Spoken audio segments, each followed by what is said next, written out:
tuned for the Joan Quinn Profiles. As an editor for Andy Warhol's Interview, the Los Angeles Herald-Examiner, LA Style, and Detour magazines, Joan covered the social set, the Hollywood hotshots, the international art scene, the mysteries of food, the excitement of travel, and the fabulous world of fashion.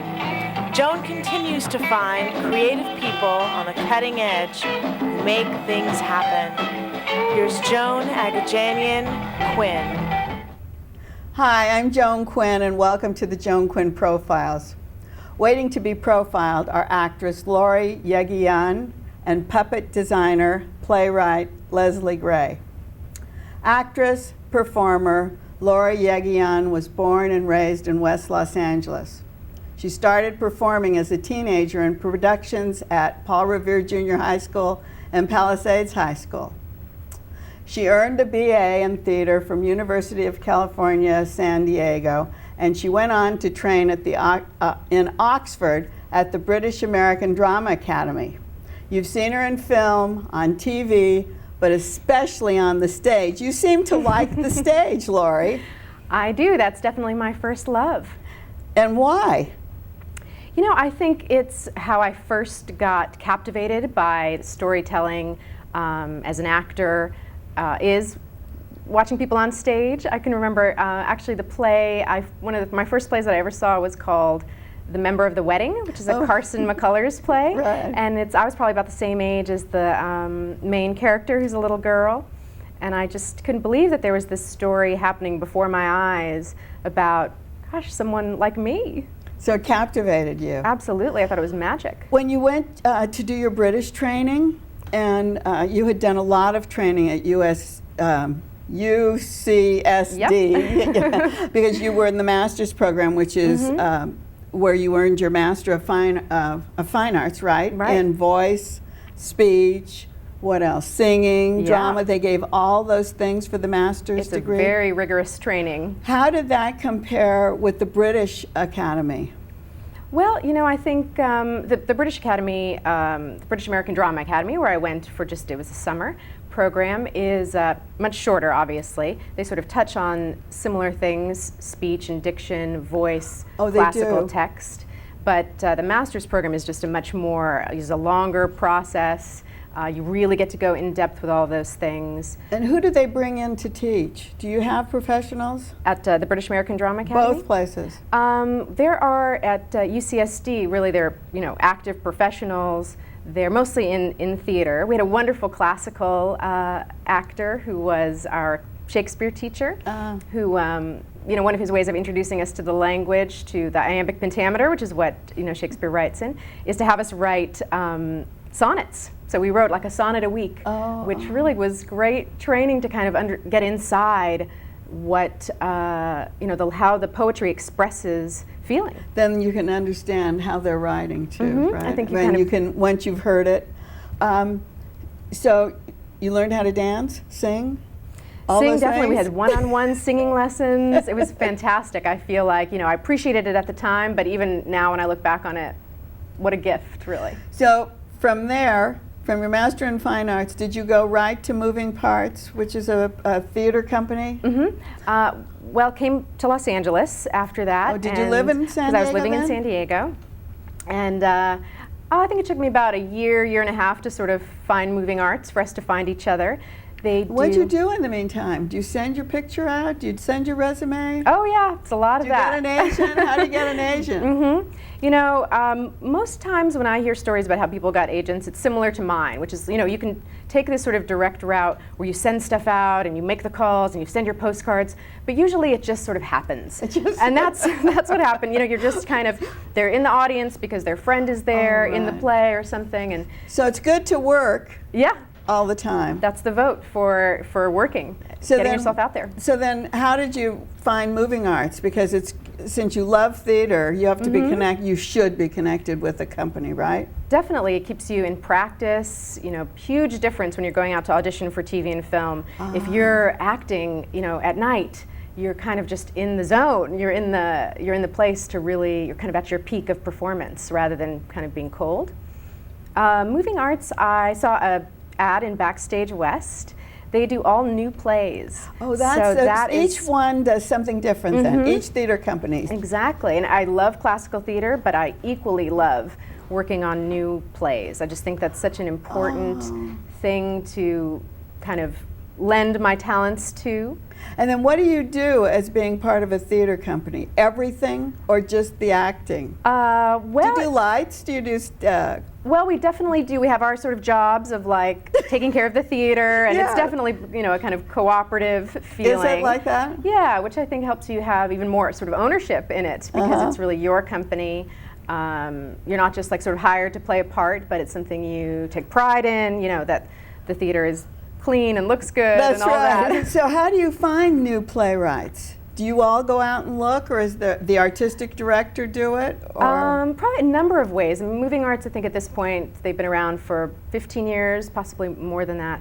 And they get a lot of submissions. A lot of people saying, you know, will you produce my play? It's such a hard thing for a playwright to get in the door. So who reads them? Who reads those well, at the time that submissions? I was in the company, we had a literary manager. It's sort of in flux, I think, at the moment, which theater companies can, you know, that does tend to happen. People kind of move on to other things, new blood, all that. The sort of literary manager, or we had a kind of artistic committee which I was also on, and we would all read them, discuss the plays, see if it fit into the mission of the theater. Is there a head of a theater group? Yeah, right now there's a managing director. I think they're on the lookout for an artistic director, but right now. So would a managing director actually direct a play? Usually the managing director is more the kind of producer end of things, managing the theater.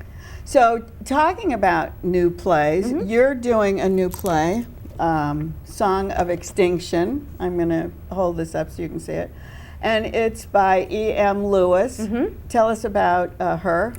She's a very exciting playwright. She just won this, you know, big national award for a emerging female writer. She has been a part of Moving Arts for, I think, as long as she has been a playwright, which is about 6 years from what I've read. Oh, she is? And she's really just developed and grown, and her work has grown so much, and it's exciting to work on an E.M. Lewis play because she's really taken off. You did, we'll talk about Song of Extinction, but you did a reading of something else of hers. Right. What was the subject matter of that? The subject matter of that was a play that ended up being called Goodbye Ruby Tuesday, and it was about a woman who I played who Ruby was... Tuesday, a song, right? Yeah, exactly. Kind of that wistful, you know, feeling of that song, I think. It's about she's has to tell her family at the beginning of the play that she's decided to move to Alaska. Oh. And it's sort of the repercussions of all of that, sort of why she decides she has to change her life in this dramatic way. There are some, you know, things in her past that she's trying to reconcile, and it's kind of about, you know, family and how maybe you have to make big, bold, dramatic steps to find your own way in life. And Song of Extinction is also about family. Very and much so. survival and finding your own way. Tell us a little bit about that. It's a very tough subject. You know, it does deal with a lot of tough themes, Song of Extinction. It sort of it's about loss and really transformation after loss, and how people go on. Where is it set? It's actually set in Oregon, which is where the playwright is from. Oh, is that it? And I was thinking it was set overseas, like Cambodia and Brazil and all those. There's actually a character, one of the main characters, Kim Phan, who is a survivor of the Cambodian genocide. I see. So a big part of the play is his sort of being haunted by this past and the family that he lost. And he encounters this teenage boy who is, I play the teenage boy's mother. Ooh, I know. You're getting older here. That's right. And I actually, my character is, is kind of dealing with a terminal illness, and her family is dealing with the fact that they're going to lose her and going to, need to go on in some fashion. And their storylines meet up, the Cambodian survivor and the teenage son, and they really find each other and help each other through something. What is the logo? What does this have to do with it? Yeah. Is it a cello or a violin? It is a viola. A viola in between. And I think, a major theme, a sort of beautiful, hopeful theme of the play is, music and art as a way to deal with difficult things. And it's at the small venue at the Ford Theater, which is an open outdoor theater. Yeah, they have this outdoor space, right? And then inside, it's actually called Inside the Ford. There's this smaller indoor space where we are. Fabulous, yeah. It's a beautiful theater. You know, it's the Ford Amphitheater has all been redone. All the it's gorgeous. entryway, it's beautiful. We saw a deer running by the other day. Did you? It's up in the hills. It's really a very magical feel to the place. It's easy parking, especially for plenty this. of parking. Yeah, plenty of parking. Yep. So would this story appeal to immigrants? I think so. I mean, the immigrant, can you put yourself in their place? Absolutely. You know, again, one of the main characters is a survivor of the Cambodian genocide, and he's come a long way, you know, to Oregon. He becomes a school teacher, and he really goes into what it's like to have started over, to be in this strange land when he was a kid, when he arrived. He talks about being on the airplane and landing in this family who is this host family in Wisconsin, and the culture shock of it all. And you're Armenian, so would it be something that I'm Armenian too, but would it be something that that community could relate to, or the Greek community, or Absolutely. I mean, Hispanic? I think we're all sort of, can relate to these sort of family ghosts that haunt us, particularly if there's a real trauma like a genocide. You, talking about Armenian, you were the first place winner in the Armenian Allied Arts Association. Yes, what did they do? I was very proud of that. This was when I was in college, and you know, I'd been acting for a while, and I was all theater, and I hadn't really done much in the Armenian community, and I heard about this contest, and I went and did a monologue, and ended up you winning. had to do that? Yes, exactly. Oh. And ended up winning first prize, and I feel very proud to do something that was both theater and Armenian. Yes, and also, talking about Armenian, you also did a mentorship with the AGBU, which is the Armenian General Benevolent Union. Right. They have a great program called AGBU Generation Next, which does youth mentoring and pairs an adult mentor with a at-risk youth, or just someone who could really use some guidance, adult guidance, who couldn't when you're 12, 13, 14. And you found someone like that? Yeah, and I'm a big sister to a wonderful 15-year-old girl who's Armenian and lives in Glendale, where I live, and Oh, that's great. And so you mentioned at-risk youth. You do teach in that field too, don't you? Yeah, I have before, with using theater, using acting to really give, grow kids' self-esteem and confidence. Well, you've really enlightened us today. Thank you so much. Thank you for having me. And thanks for watching this part of the Joan Quinn Profiles. We'll be right back with Leslie Kitashima Gray.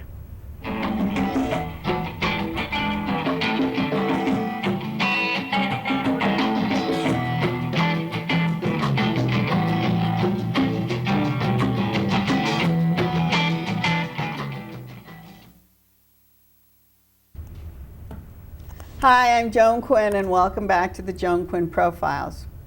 We're here with puppeteer, artist, director, and writer Leslie Kitashima Gray, who was born and raised in Los Angeles.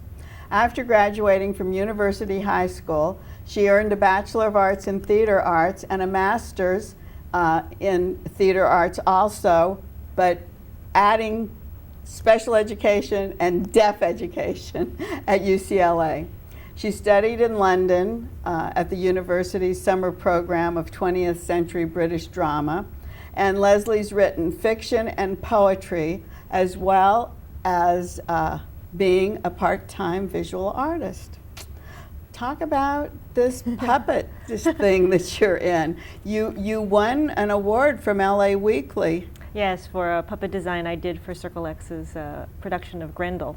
And that wasn't the opera Grendel, was it? No. This was actually long before the opera came out, but Circle X had done a production of John Gardner's novel. So because Grendel also, as the opera, which premiered here. Yeah, it was done by Julie Taymor, who is of course very famous as a puppeteer, puppet designer. Yes. And she used those huge puppets on the stage. Yeah. No. Ours was much less budget, much smaller budget, and but a lot of fun. But you did a lot of good work because you won that award. Yeah. How'd you get into this? Actually, I did my very first puppet show when I was in middle school back at, Emerson was a junior high school, so I went to Emerson Junior High, and they were doing a production of Carnival, which, if you remember the Anna Maria Alberghetti production from Broadway, they have puppets in it. It became Lily, which is the film with Leslie Caron, and there were puppets in it, and we happened to be able to have some of the puppets from one of the Broadway productions, and so as a junior high schooler, that was the role that I played in the theater program back then. How did you get those puppets? There was some connection with the school. I'm not really sure. And they had the Broadway work there? They were large hand and rod puppets, so they were very large puppets. And this is good. Tell us a little bit of difference between puppets. Hand and rod just sounded like a whole different thing. Hand and rod are pretty much like what the Muppets are. You have your hand in the head of the puppet, and then there's a rod for the arms. And you wear something on this arm? Yeah, so the puppet sits on the hand of the puppeteer, and then the hand of the puppet is on a rod. It's on a. And then there are puppets like these puppets here are styled in a Japanese style. This is what we call adapted bunraku. Bunraku style is a very traditional Japanese type of puppetry that goes back many, many centuries and is very traditional. And are they on stage with the puppets? Yes, yes. People are on stage with the puppets. So you know that there's somebody there doing the puppet show, whereas the Muppets, you don't see anybody. You can't tell the other's a table or something. And the other, Yeah. So the bunraku style, this is what we call adapted bunraku or American bunraku. So they... Can you take one of these Yes, I can, very much. The show that we're doing, the Pink Dress Show, which is what both of these puppets are from. Oh, perfect. So how's her face made? This is all made out of paper mache and then acrylic paint. Oh, she's got little spots on Did you do it? Did you make I worked on the costumes, and I wrote and directed the show, and the puppet designer, Beth Peterson, who is a very well-known puppet designer, she designed the puppets and the faces, the hands, and we did the hair. We had a whole team that worked on the puppets themselves. And the hair, tell us about the hair. The hair is actually made out of handmade flax paper that we got from Minneapolis, Minnesota. And why is it so important to have such a good quality? Primarily because the flax paper is very, very strong, but it's flexible. Also, it's hand dyed, so it's always black. It's very, very black.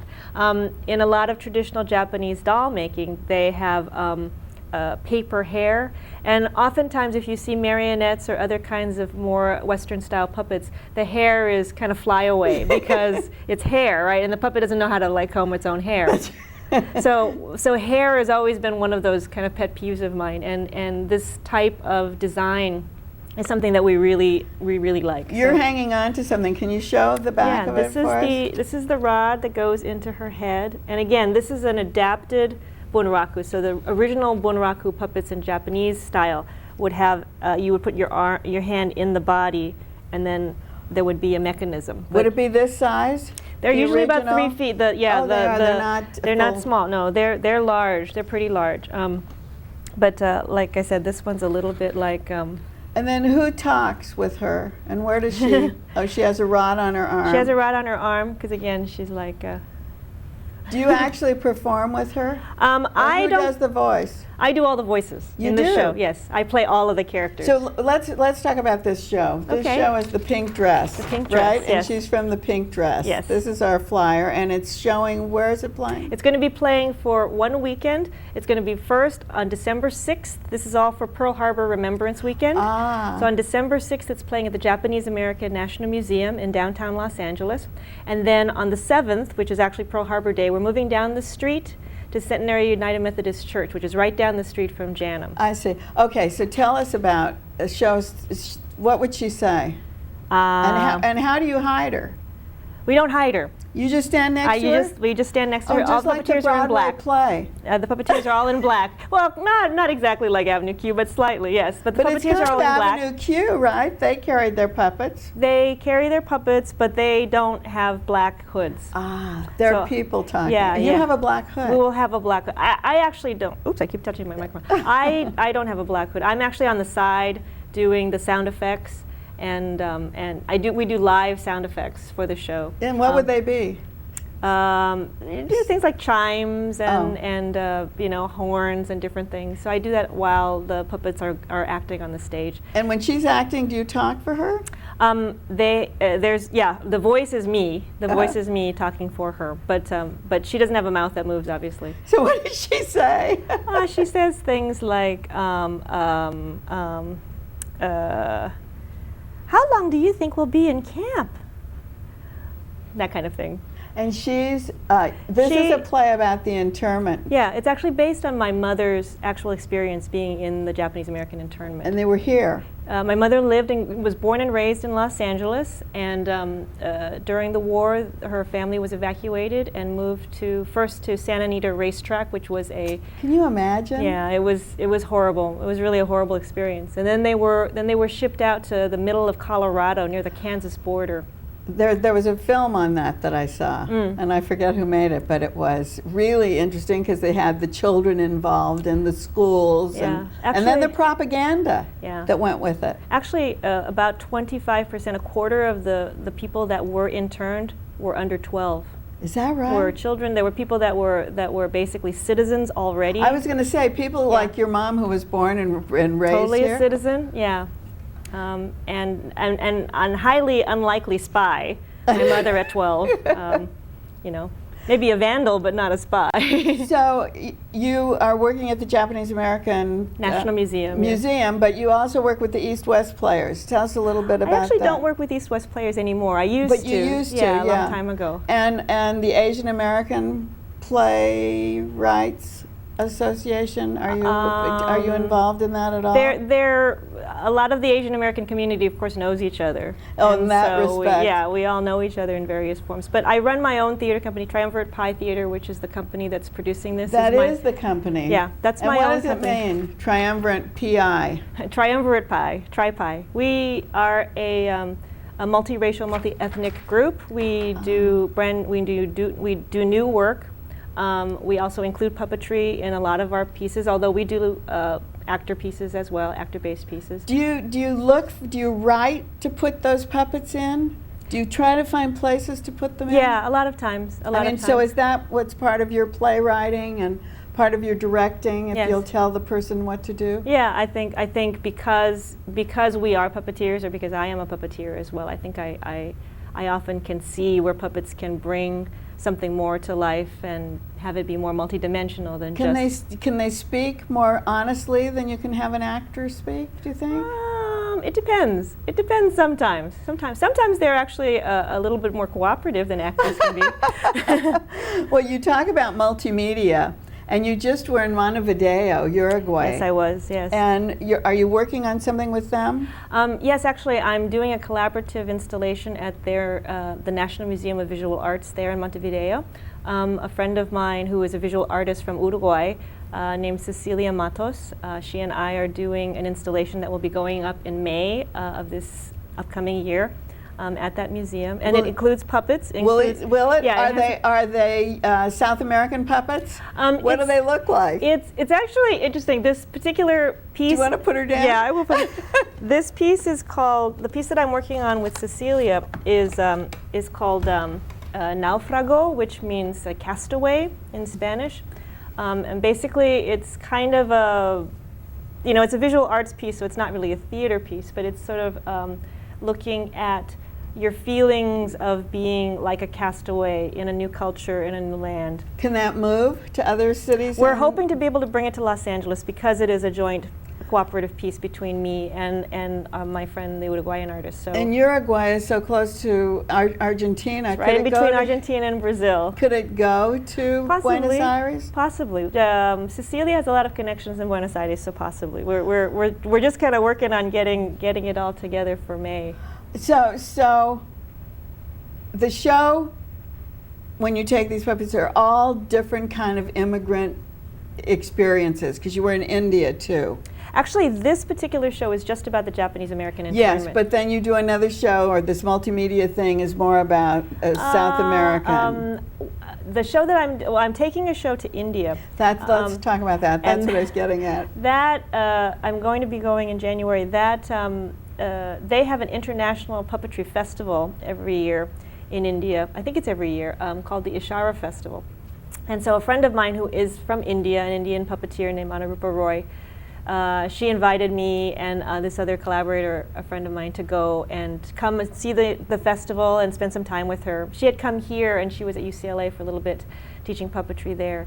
So we thought, what a great opportunity to go, and why don't we create a show to bring with us Oh, there. so that's what you did. Yeah, we're making the show right now. It's actually halfway finished. What's the subject matter then? That one actually is like you're talking about, sort of this mix-up of stuff. Because of my experiences in Uruguay, I actually took the story of a South American writer named Horacio Quiroga, who is very well known for writing very fantastical pieces, short stories. And I took one of his stories that isn't quite so crazy, and we're creating this small show, a small traveling show to go with it. So will you make puppets this size? Actually, that other piece is what we call a toy theater piece. So it's a flat square, and the puppets interact inside the frame. So it's very small. So it's a totally different type So of puppetry. puppetry is like a huge world. Oh, yeah. And what you brought us a spider? I brought you a little ant. Oh, an ant. And what is he? Would he be on that flat screen? No, he is actually from Pink Dress as well. Oh, he's from Pink Dress. He's from Pink Dress as Okay. well. I don't know if I can. No, we can't see. Okay, there, we can see her now. Okay. He is the one of the elements of the show is the theme of being considered an ant, not being considered an individual. Oh. So when they were put in camp, one of the images that we use is that everybody thinks that all the Asians look the same, but they actually don't. So this is one of the little characters that comes out, and his little legs wiggle, and Oh, so that's great. but he's a marionette. He was what we call a marionette. So that's another kind. That's of- another kind, which is more traditional Western. Well, we could have talked about puppets all day. Thank you so much for coming Thank and you. introducing us to this world, because we'll look for it now. Okay. Each different kind of thing. Thanks, Leslie. Thank you so much for having me. And thank you for watching the Joan Quinn Profiles today. You can email me at jaquinn1@aol.com, or keep writing, as you have been sending your letters, to 777 South Figueroa, 44th floor, Los Angeles 90017. See you next time.